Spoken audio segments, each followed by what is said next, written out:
normally a reason. Great job of getting rid of the dangerous ones. They had every level from the one that you want to put a beginner on, and Tracy, bless his heart, he's the beginner, and this white horse has done great with him. But there's 5 of them. I got to talk to them for just a second, because I understand they're going to watch every Monday morning for the horse training, because they all have a horse that they're in control with. And Forrester and Carver, Tracy, Stryker, do not let Cooper back that horse up everywhere he goes. I just tell him one time is enough, because he's going to burn out the reverse. So Cooper, keep up the good work, but don't overdo it. Cooper had a Mustang that he said he will not back up. Now, Facebook, if you got a horse that won't back up, I just got a lot of practice this week. Bring him on. Some people just, they don't back up, so they don't make them back up. But Cooper was working cows and got him in a place that he couldn't turn around. He couldn't back up either. So I had a lot of fun. Well, if most of you know, the Florida State Prison makes every license tag in the state of Florida. I don't know if you know that. Well, for me coming, they had the prison make me a license tag.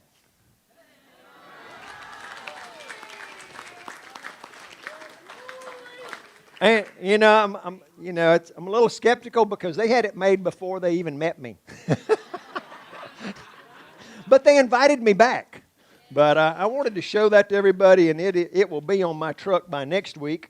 And I really appreciate those guys. And I didn't get much chance to talk one-on-one with them. But here's what little bit I do know. At Rayford, there's all different levels, from community to moderate to confinement to death row. So the guys who get to go work on the ranch, they're not mean people. They just made a mistake. They got caught. Maybe it was trying easy money to sell drugs. Maybe it was being drunk, having a wreck. But here's, one of the guys spoke to me, and he said, a lot of people who come here and talk to us say the only difference between us and them is they got caught and we didn't. It's the only difference. I have not had a drink of alcohol in years and years and years, but I can't tell you how many times I drove drunk when I was younger. And only by the grace of God, I didn't have a wreck and kill somebody. But, I told Kathy, I was only home one night. I'm already contemplating when I'm going back. So it's going to be a lot of fun. We're going to form a relationship, and I'm going to help them with their horses and bring some hope into their life. But one of the things I was preparing for this sermon, and the bulletins are not here. They're running a little bit late. They're coming. But it's about how to have the life we want. What is it? We want to love and be loved. We want respect and be respected. And, I worked on this sermon through the week, and they want freedom. But if they had freedom, they'd still want to love and be loved and respect and be respected. They had a huge amount of respect. I was totally blown away by how good a job that Ray has done with the ranch crew, and I went in there like the new man on the ranch crew. It was just that way, and look forward to going back. But what I've come across lately, and I don't mean this bad, anybody. If the shoe fits, wear it. There's a lot of needy people because they don't have any friends. And it's sad. But we've got to look at why we don't have friends. The common question is, why can't everybody just get along? Have anybody ever asked that?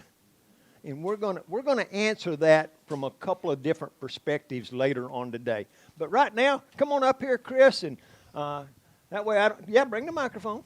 That way I don't have to climb over the fence yet. Okay. Tell us about you, and remind us about the challenges that the horse, I don't even know what you call it, those long rides you go on. So I was here before. Yeah. I'm Chris Hendrickson. I have a training business called Crash Performance Horses, and I do a lot of distance training right now. I'm going to do the Mongol Derby next year. How long is that? 630 miles. 630 miles. We offer a counseling session.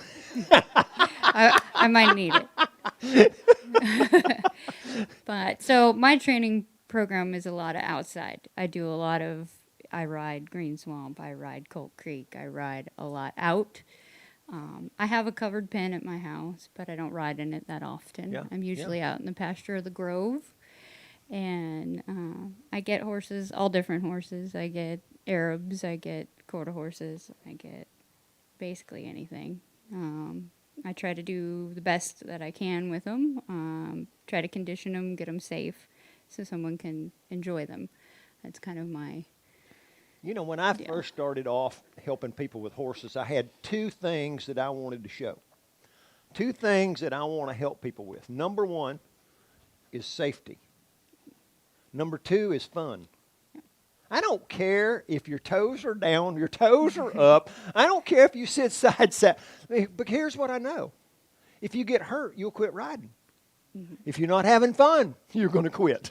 Yes. So if you do those two, the rest can come along with training, trainers, or getting some lessons. You know, people. Well, we have horses to enjoy them. And if you can't enjoy him and he's not fun to be around, you don't want him. You don't want to keep him. You're eventually going to go, why am I doing this? Yeah. And so tell us a little bit about this horse. Well, so this is a horse they call Miko. I call him Gray. I've only had him a couple weeks. He come to me from a friend of mine to find him a home. Mm-hmm. He's 22. He is a registered quarter horse gelding. I think he's been a working cow horse and then ended up in a lesson program at an English barn. And he was a little much for them. And he's not a bad horse, he's just pushy. Pushy. Mm-hmm. Question. Tegan, you might have some input on this. Do you find more pushy horses at a lesson barn or at a stables? Definitely. Lesson barns, it's a bunch of little kids that, one, don't know how to handle the horse. You're teaching them. And two, they're kids. They want to love on them and give them treats and cookies and bathe them. Who cares if the horse walks on them? They just get out of the way. Yeah. I mean, they kind of go hand in hand. You know, so, you know, and I told Chris, I said, you know, I value her as a trainer. I'm going to work with the horse today. There's nothing that I'm going to do that she couldn't do. I know that. But here's what I know. A horse will be good for me, but he won't be good for nobody else. So every chance that you get to let somebody else work your horse is a plus. You know, every different horse you get on will teach you something. So that's a plus. Rather than this is the horse I like and it's the only one I'm going to ride, is not teaching you very much. For the majority, there's actually these, what's the quote that goes around on Facebook every once in a while? Instead of buying a $10,000 horse, get $10,000 worth of lessons. And then you can ride any horse you want. But people normally just want you to fix the horse without training themselves, and then they take the horse right back to where he was when you got him. Yep. But so I'm going to work with him just to give him a different person, and we're going to see how it goes. He's pushy. Okay. Here's what I found out working with these 5 guys on the ranch up at the prison. They had horses. They had one that was the perfect beginner horse, little bit blind in one eye, but did not care. I mean, this is the horse everybody needs to start on. You do it wrong, this horse didn't care. Might throw his head up or something, but he did it slow and he didn't care. And then there was every different level. There was a Cooper. He's got this Mustang, and Cooper and this Mustang, the best way to describe them is a bulldog. That's what Cooper's that size too. And this Mustang loves to work cattle, but hard-headed, both of them. Cooper never, and it helped me to get people to learn some feel, because he said he will not back up. I didn't have any trouble backing him up. And Cooper didn't realize how heavy-handed he was. He would just grab him. Well, the horse, out of defense, would just grab back. So, Cooper, don't back him up too much. While I'm talking about this, and people, I don't want 100 of them, but let me know if you've got a couple of training bits and headstalls and reins that you no longer use, because they're in need of some more headgear. They got plenty of saddles. They got some pretty nice equipment, but headgear, they're a little short. And these horses, I found out, they're so stiff. But here's what else I found about it. Not one of them was pushy. Now, why? Oh, in about 5 weeks, Kathy and I are going to do a class on Sunday morning out here about love and respect. And it's going to be a lot more than that, but men demand respect more than women.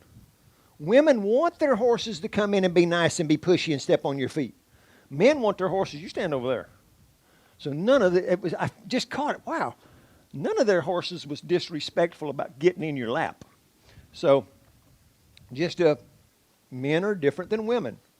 Not wrong, just different. So if y'all want to get out, one of the things that I want to do, mainly because of his age. Let me try to get on this side. I'm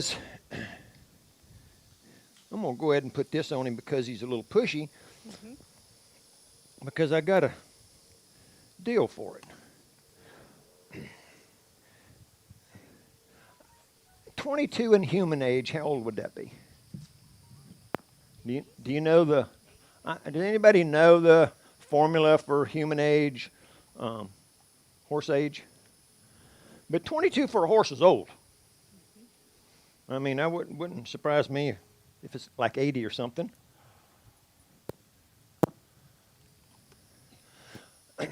So if you're 80, who is one of the friends that visits you the most? His name is Arthur. Arthritis, exactly. I mean, you understand what I'm talking about. When you're older, I'm full of arthritis. When I work a lot, I pay a lot. I say that my body now is like a credit card. I can use it today and it don't cost me nothing. But tomorrow, I am going to pay a high interest in how my body feels. I mean, after these young guys worked me to death that day, I took 2 doses of NyQuil and slept 13 hours. But because this horse is older and going to have a lot of arthritis, there's a lot of things I don't want him to move around. Oh, we're going to go and we're going to do this and I'm going to make you get out of my space and I'm going to do all of that. I don't want to do that with him because of his age. So all I'm going to do is kind of get him to following my feel. And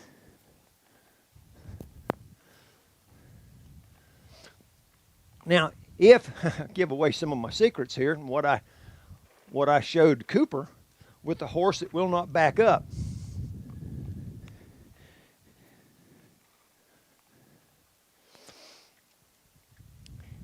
If you're a redneck, we have several of them here. Tell me what happens when you get stuck.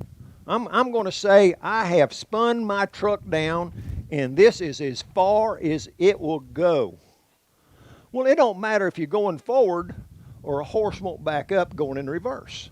They're stuck right here. Now, I used to say, I'm not stuck until all 4 tires spin and I don't move. You know, you didn't go get a little tractor to come pull me out. I enjoyed, But every redneck knows if you can no longer go forward, you back up and get a running start and hit it again. You back up and get a running start and hit it again. So the same principle works for a horse that will not back up. If he won't back up, he's stuck. So what do? You got to get that running start. So what I do is I bend him around, I yield his hips over a little bit, and then I back him up. Look at there. Now, this horse knows how to back up, so it's no big deal. I'm actually wanting him to bend a little bit more. But you bend them while they're going, you back them up. Now, here's the key thing, and it's why if I have a horse, if your horse won't back up, be glad to help you with it. Call Tegan, Facebook, whatever. Is if you do it from the ground. Because a lot of these horses that won't back up, they're soured in their mouth. In other words, what it means is you've pulled on them so much. Get back. Over there, thank you. That's a little bit of that in-space stuff. Just communication right here. When a horse won't back up and you're sitting on the saddle, when you pull back, what is the angle to his mouth? Because everything about horse training is about angles. But when you're sitting up here and you pull back, what is the angle to his mouth? And where is his head going to naturally want to go? That's the nature of physics. You're going to follow where the pull is coming from. But if you start backing these horses up from the ground, look where my hand's at and look where his head is going. So you teach the principle from the ground, so they're not only learning to back up, but they're learning to come down. Does that make sense? Does that make sense, Cooper? Now, I'm going to tell you, and I know, I had to stop Cooper, quit backing him up. Because it was fun. He'd never backed up before. He's just backing his horse everywhere. But what happens when you back a horse up, you're using muscles that they have not used. And when they get sore, they're going to quit backing up again. So you got to use it to train, but you've also got to be wise with it to know. But this is when they won't back up. You get their feet moving, and then you just stay in here and back them up. I'm trying to decide what angle to get so you can see the best. And it was the eye-opening moment that Cooper had about backing his horse up, because Cooper realized he was what we call heavy-handed.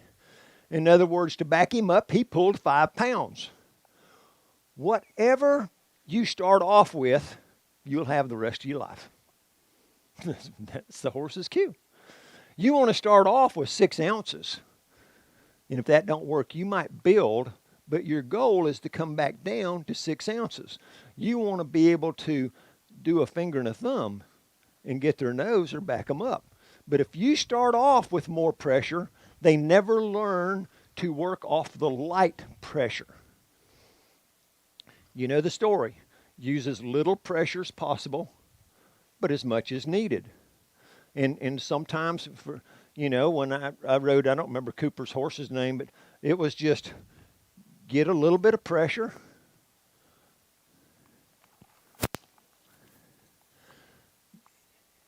Lean back. Get your pressure and just lean back. It makes their back uncomfortable. And I've had horses in my life that, really wouldn't back up. And if the one that I had that was so bad, if he leaned backwards, I released him. Release the slightest chance, the slightest try, and then build on it. But what so many people in every area of horse training miss, and Cooper had missed it totally, and now he's got it. I love it. I love to see people, their light bulb come on. And before I forget it, it's about Cooper, keep your thumbs up. Because I videoed him, and he would pull back and try to do like this to do the pressure and release. And no, keep your thumbs up, and then it's like this. That's a question, that's the answer. That's a question, that's the answer. Now, I don't know if you can see that, but when that rein is in my hand, I'm asking, I'm releasing. I'm asking, I'm releasing. And a horse that don't know how to back up, well, anything, you need to release on every step. Now, a good trainer, you'll never see him do it. But the horse feels him doing it. So I don't know if it's from this side. Yeah, maybe you can see from under his neck. Let me see what angle I want to get here. So you can, what's the ribbon in his tail for? Pressure release, pressure release, pressure release, pressure release, So pressure the release. tail I put up, and that's just what I do. Keeps them from grabbing things. And with a white horse, I'm trying to get that tail white. Okay. And he's been kicked out for, I don't know, a couple months, so he's pretty gross. But, yeah. That's just spot flies. We talk about it a lot here about, a horse that's pushy, they get in your space. Part of it, that's what they've been taught to do. Horses don't do anything wrong. They only do what comes natural or what they've been taught. And a lot of times when people have horses that don't understand horse language, they teach them to get inside. So in order to gain some of that respect, we talk about horses gain respect one horse from another by controlling their direction, speed, and space. We do it all the time. I'm doing rollbacks with them. I'm walking them or trotting them. That's direction and speed. Or space.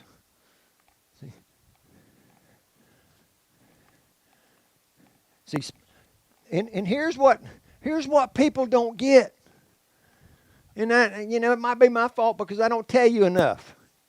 Space is not only you don't come to me. If I come to you, you get out of my way. That's pretty good. You've done a good job in a couple weeks. See, my energy is saying, you get out of my space. That is, and then when you start telling them, we got to tell horses where to get. They don't know. All they know is, somebody has taught them, oh, come here, I love you. I think he loves me. We associate when a horse comes to us, they love us. Oh, they want a snack. And when we talk about communication with animals,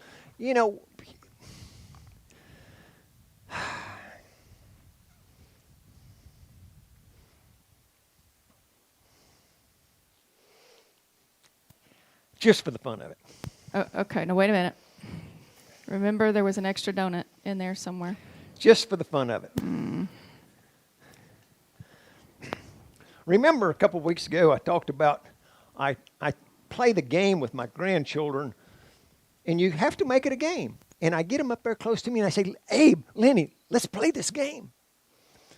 Whatever you're doing, when you hear Papa whistle, you stop and look.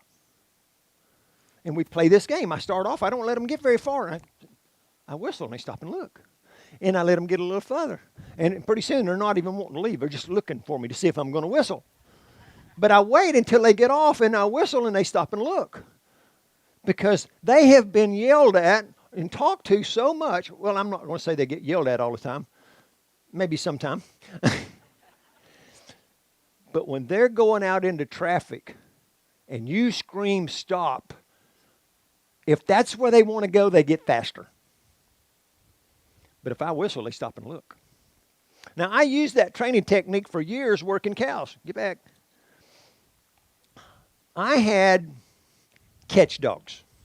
If my dog left my horse, I wanted a cow to be bitten. Now, some of you are going to think that's cruel and unusual punishment. You were not in the herd of cows I was in. These cows were wild, and you could not get them in the pen. If they run off, I wanted my dogs to go bring them back.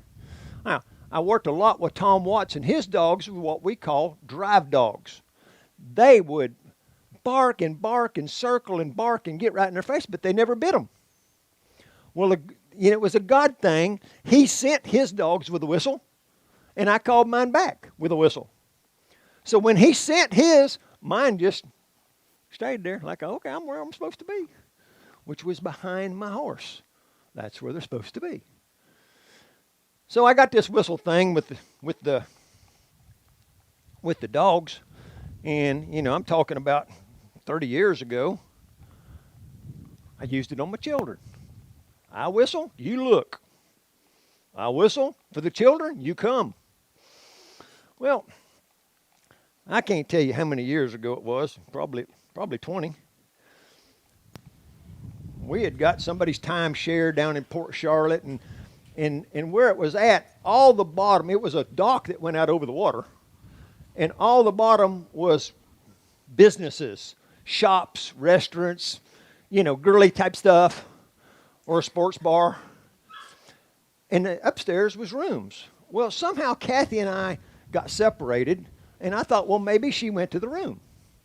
So when you're on the hallway going to the room, you can look down in the other building, or not, you know what I'm talking about, the stores. And my wife's got her microphone. She's ready.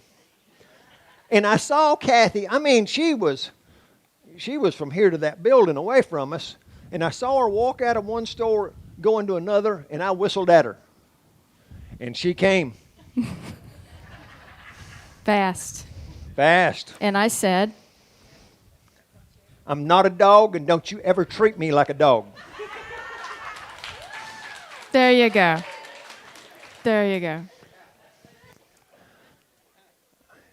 You're laughing now. This story ain't over.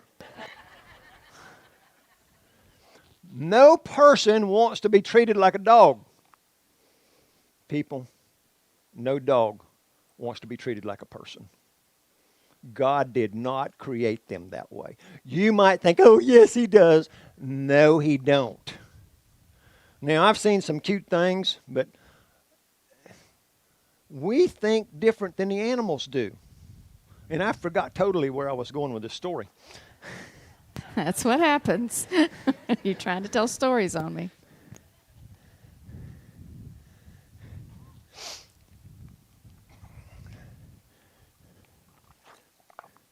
It's the same old story. I showed it. Remember Cooper? Tracy? Whose fault that I just hurt my leg? Is it the fence or me? It's me, because I was moving. If a horse runs into my elbow, it's his fault because he was moving. If I'm leading, try to get where the camera can see, and the horse stops, and I say, that I want you further back, and I go to him and hit him. Who's at fault? I am. Your timing has to be right.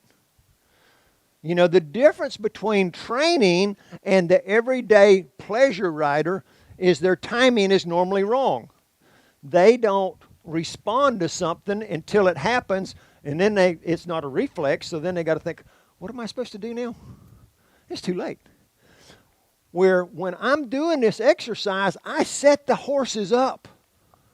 You know, I might lead him from this side because I want him behind me. And people, every time I do this, I got to clarify it. I don't want my horse leading behind me. Well, I don't either all the time. But if I'm going to be the pack leader, you're going to get wherever I tell you to get. Sometimes I want them over there. Sometimes I want them over there. And sometimes I want them behind me. So that is just leadership. I think where I was going. Kicked in, didn't it? Yeah, my ADD remembered. Is we see a relationship as love, respect, and leadership. Animals don't see it that way. You throw a new horse in the pasture and there is no love involved. It's who's the leader, me or you? And you gain that by respect. Then they start scratching each other and buddying up with each other. If their personalities match, and if they don't. You know, while I'm on that, we're gonna start talking a lot about relationships, and it's titled, we're gonna study a book called Love and Respect, but Kathy and I are gonna put our own twist on it. It's gonna be a lot more than just love and respect. I'm going to talk about these introverts that want to be alone all the time, that always marries a stinking extrovert that never wants to be alone.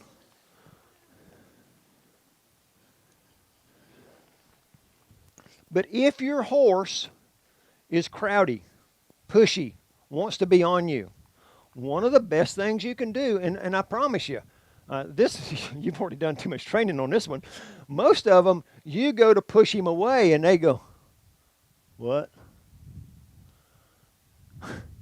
Tracy's horse, the white one up there, you go to push that one away. It's like, "I'm blind in that eye. Don't mess with me." Because he don't care. So you got to be careful what you do with each horse. You got to read their energy in what they're doing. But most of these horses, you got to tell them, just be over there and be still. The horses that are pushy have never been told, don't be pushy. Or let me rephrase that. This is how we tell them. Come up here, I want you close. And then when they get too close, we make them back up. But here's what happens. They didn't want to back up. We made them back up. Now there's a difference in a horse doing something because we make them and a horse doing something because they want to. There's a difference in stopping a habit because somebody makes you. There's a difference between stopping a habit because you want to. And I'm not just talking about the habits that we think of all the time. I'm talking about changing your life. But if you just tell these horses, "I'm not making you, you need to get over there." And for these pushy horses, when you come here, think of this as a horse that's going to bite. Now, horses are fair. They tell you, they lower their head, they back their ears, they show their teeth and say, "If you don't move, I'm going to bite." And normally, the first bite is not real bad. If you've been around horses, how many times have you seen a horse, he gets there and then he turns around and he hunches down and backs up? Like, see, we have no space here. Because in the horse world, they understand that language. But they don't understand human logic. Because they don't have human logic. They have animal logic. But if you'll take your hands like this, and this horse already knows it, but I'm just going to demonstrate for you. My energy has changed, and I'm saying, "Move or I will bite you," and I just peck them, poke them, whatever you want to call it. But you do it until they move one step, and then you quit. And that's huge, and that's what I've been trying to tell the guys up there on the ranch. When you train, just train one step. Now, I got to tell you how I learned that. I was working at a livestock market, and you got to go get these calves, cows, whatever it is, from a pen and take them to the sale ring, and that was my job. I started taking horses over there, and I wanted to be able to open the gate from the horse. Well, this particular horse, I was young and dumb. And when I said move over, I meant move over now. I mean, I wanted you to do it now. And the first time I moved over, he mashed my leg on that fence, and I couldn't get him off of it. And then I learned to just learn how to move them a half a step. Because here's what it is. You ask, you release. You ask, release, ask, release. And they just keep on moving over as far as you want to go. But we got to understand what's in it for the horse. The release. So when you get these horses, you can ask. But I didn't just stay there. Ask. But you can't just stay there. No different than when you're backing up, you just pull back and hold and back up as long as you want to. Because they never get the release.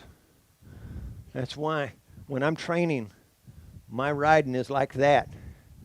So ask, release, ask, release, ask, release, ask, release. When I'm backing a horse up, I release every step. Now, my better horses, it depends on how you train them. You eventually train them. I can just put a little bit of pressure and then cluck, and they back up faster.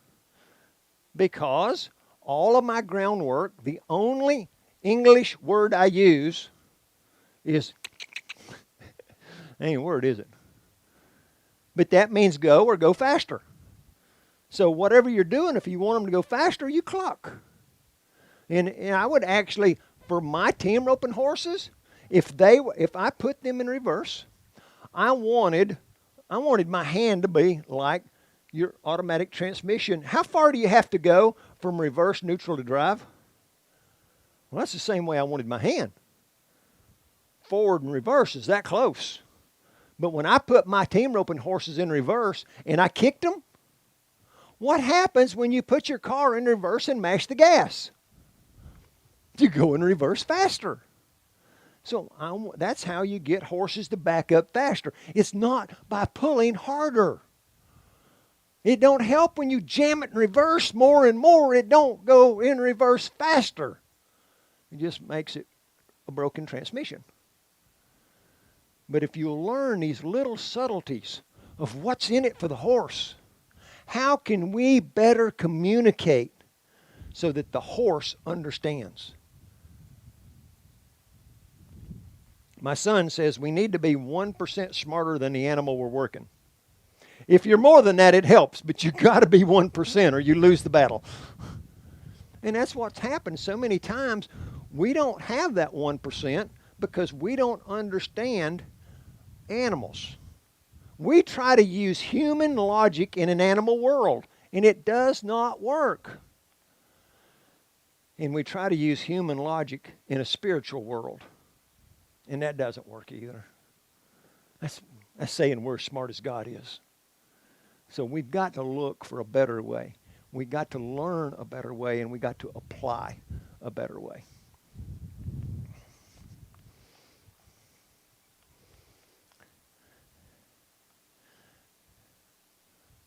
Now I'm debatable about, being over there. And if they get over there and I don't like it, then I go over here. And if I want more, I just go over there to get them positioned where I want them to be. But if they move, you have to correct them. We call it stealing a step. If that's where I want him, now sometimes they will reposition their feet just so they'll be comfortable. Not really trying to get closer. Now, I wouldn't be surprised at all if he don't move a half a step with that left front. He's 80 years old. Just leave me alone. I don't care.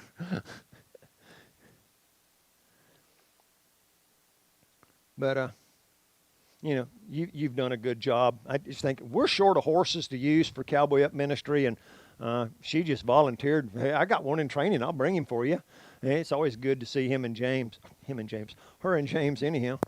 But when we get back into the story of today's message, why can't people just be nice? Why can't horses just be nice? Well, they don't do anything wrong. They only do what comes natural or what they've been taught. What about people? Do they only do what comes natural and what they've been taught? Having conversation with a few people, when you grow up in a bad house, it's a good chance you're going to turn out bad. Or just the opposite. Did you hear the story about the two identical twins? That their father was an alcoholic, and one of the twins become an alcoholic, and one of them never drank. And they asked the alcoholic, says, why do you drink? He said, my father drank. And they asked the other one, says, why do you drink? He said, why do you not drink? He says, because my father drank. You see, we can't blame our past on what happened to us. We learn from it and we move forward. But we got to find out, why can't people just be nice? Why can't we have friends And I want to read a few things about what God has to say about those two topics. Hope I didn't need that one. We all have a past. That's just a given. What are we going to do with the past is up to us. You know, you can either worry about, fret about it, let it control you, be judgmental, be offended, be unforgiving. You can be all these things all your life, or you can learn God's way. Choice is yours. But why can't people just be nice? I want to read in John 10:10. It says, Satan comes to steal, kill, and destroy. Jesus comes that we may have life and have it to the full. You see, Satan don't want us to get along. Now, this next scripture, I took the liberty of trying to understand some of the words to where I could understand it. Okay? So if it helps you, so be it. This was for me. In Mark 7:20, it says, what comes out of a man is what makes him unclean. From within a man's heart comes evil thoughts. Now, evil thoughts can be anything that's ungodly or unholy. But it comes from within. Some of these we know, we don't have to describe them. Sexual immorality, theft, murder, adultery, greed. What is greed? You just want more and more and more. I knew a guy, he's dead and gone now. He said, I only want to own the land that's next to mine. Honest. Man owned thousands of acres. As soon as he bought a piece of land, then he wanted to buy the land that joined that. Just more and more and more. And it came out a sad story, let me tell you, with his children. Malice. Kind of ill-willed, hateful. I know some people like that. They're just bitter. You know any bitter, negative people? And I'm going to tell you, people. If you remember a while back, Kathy told a story about the personality test I took. She had to help me take it because I didn't know what them big words meant. But I got a 27 computer page readout about my personality. Talk about overkill. And we were leaving to go to Daytona for vacation, and I pouted for 3 days. Full days. And this ain't that funny. 3 full days. It's funny now. It was not funny It's then. not funny then.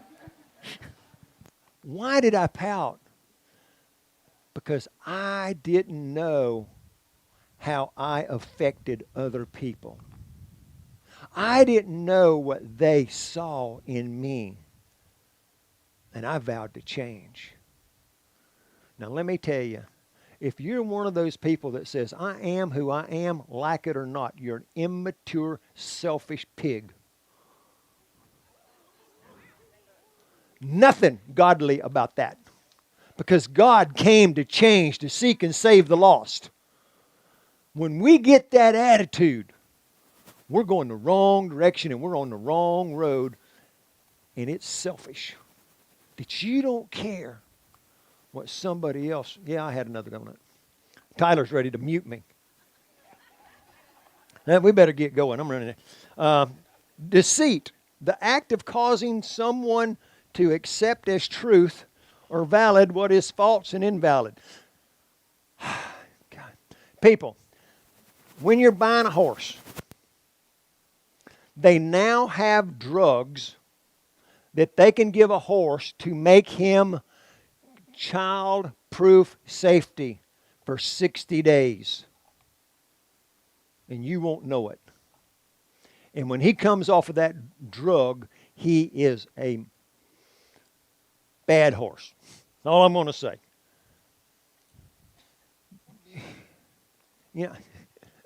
Kenny, I know you try to buy and sell horses all the time, but people, if you don't know the owner and you don't talk to the owner, you can't. Nowadays, you can't even trust the horse that I evaluate. Because I can evaluate a horse and say, yeah, he's good. And then the drugs wear off. And he will hurt you. So you got to be careful. You got to ask the right questions. There's too many people that you can meet and you go to their house and say, and Kenny will do it. He just finds somebody that, hey, I want to sell my horse. You go buy it from the owner. And here's what I found out. And this happens in me all the time. It don't matter. It don't matter if we're at a restaurant or we're at the doctor's office or we're buying a horse. I'm not smart enough to ask the right questions. So therefore, they don't volunteer. They didn't actually want to volunteer. Yeah, this is the horse that broke the guy off and broke the pelvic. He showed me. He's got 6 screws in him, in his hips. They weren't going to volunteer until I asked them. I didn't ride that one. Just saying. But you got to ask the right questions, because there is a lot of people out there that it's more about the dollar than it is about being honest. So, lewdness. Snooty, dirty, filthy, obscene.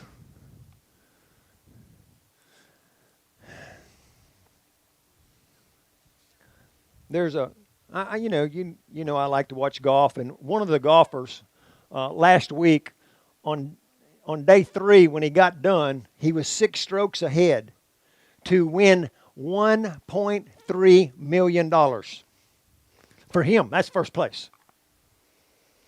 And when he walked off the golf course, they said, you got COVID, you don't get to play tomorrow. He lost $1.3 million. They didn't score enough the next day to beat his score. He had that 1.3 million won. And his comment was, life happens. But how we respond to it dictates who we are on the inside. He won a lot of admiration from me. Now there's another golfer that he wants to use all kind of nasty words and use an F in front of Christ. I have no respect for that guy. You see, our mouth. Oh. I got to jump down there while we're talking about it. Matthew 15:18 says, the things that come out of the mouth come from the heart. Dang. The words we speak come from inside. That's why we're talking all the time. It's not about trying harder to be good, because we're trying on the outside. And God wants to change us on the inside. He wants our heart to be clean. He wants our heart to be pure. When we fill our heart with good, good will come out. I remember years ago when I drove semis, and it was the big semi CB talk, and I would come home talking CB language. Because you're going to be like those that you're around. It rubs off on you. And man, when that rubs off on you, you better go over here and dig in the Word and have a prayer life while that's rubbing off on you, that it don't stick. Envy. Oh, I don't have envy. I just want what others have.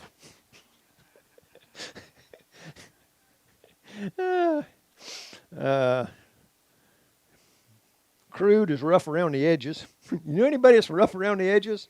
That's what he's talking about. They're unclean. Slander. A false spoken statement damaging another person. Arrogance.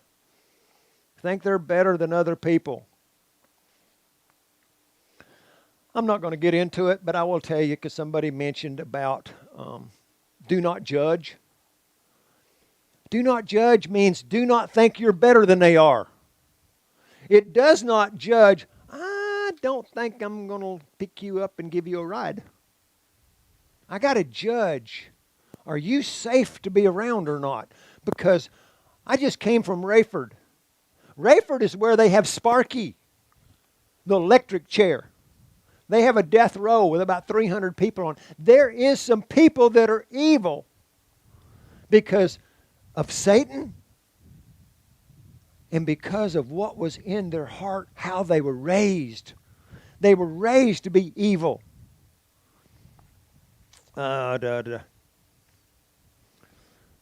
of good sense, foolishness.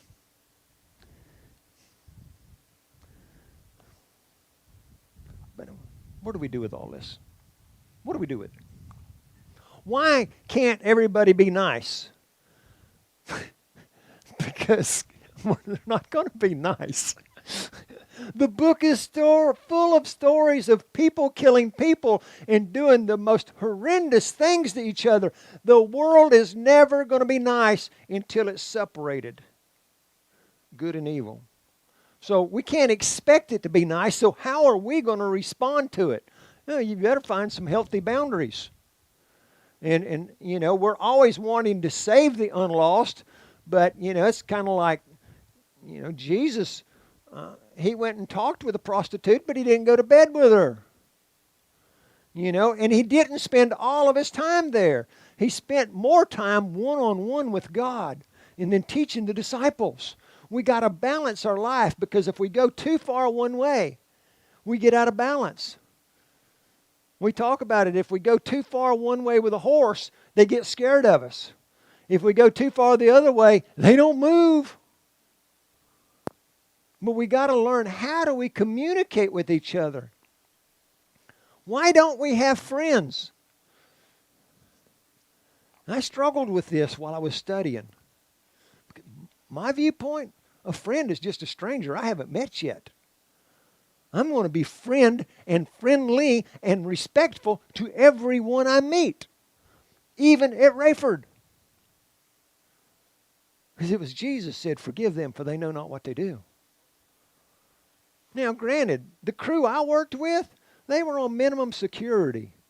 They were guys who really haven't done much more than I've done. They just got caught at it and they're in prison. And they need some hope about the future. We need some hope that the future is going to be better. If we're lonely, we need... Oh, man. Tyler, can I tell you a story? Oh, I can't tell your story? Oh, shoot. You told me, I get to tell it.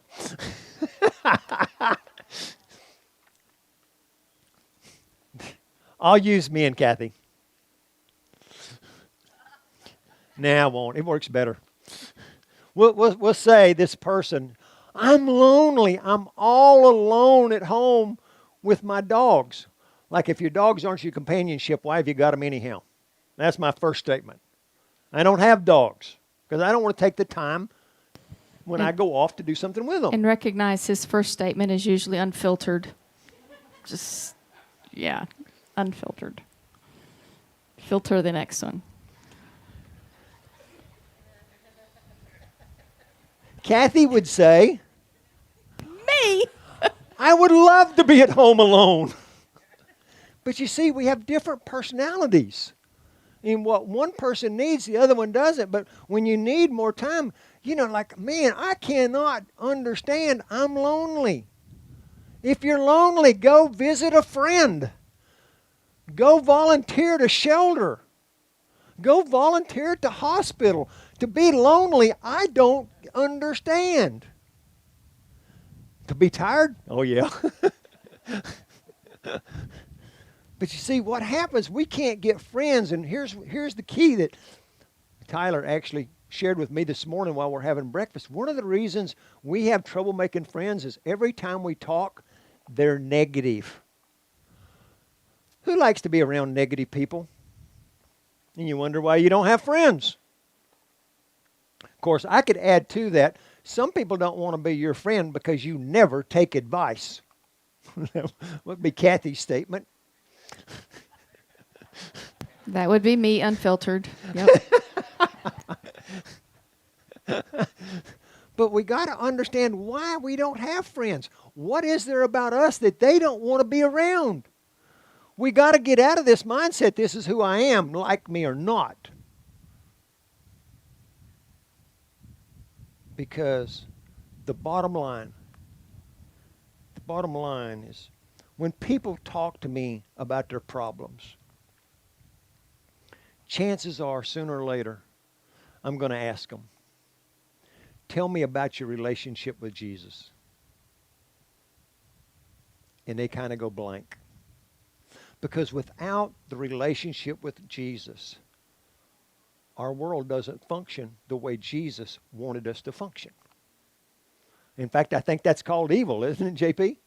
Evil is not functioning the way you were designed to function. That's evil. We were designed to be one with God.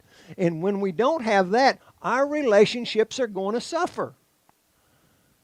When I'm on my best game, when I'm on my A game, when something goes wrong, the first thing I evaluate is my relationship. Lord, talk to me. What's my part of this? And what do you want me to do?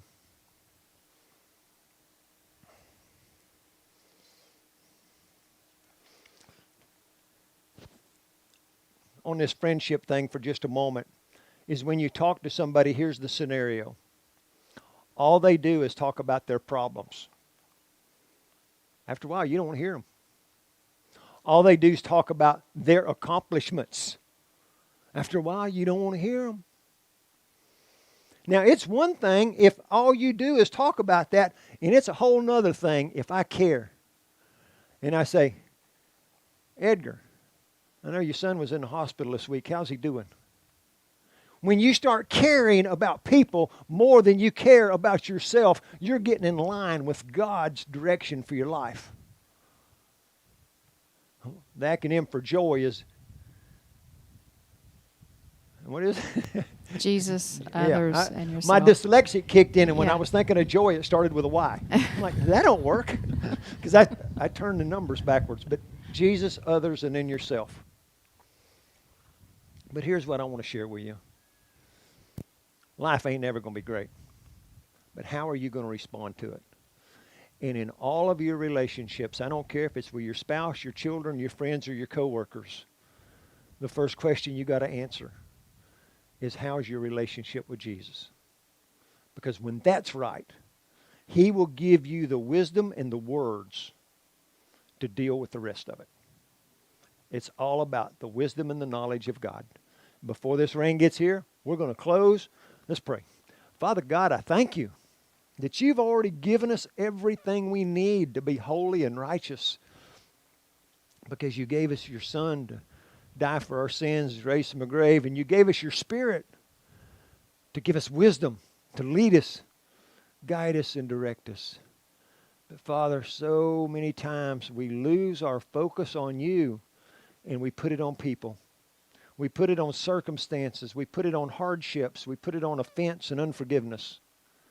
But God, remind us that all you want is for us to take what you have given us and give it away. Thank you, Lord. In Jesus' name, amen. Thank you. It's fixing to rain. You better run to your cars. Bye.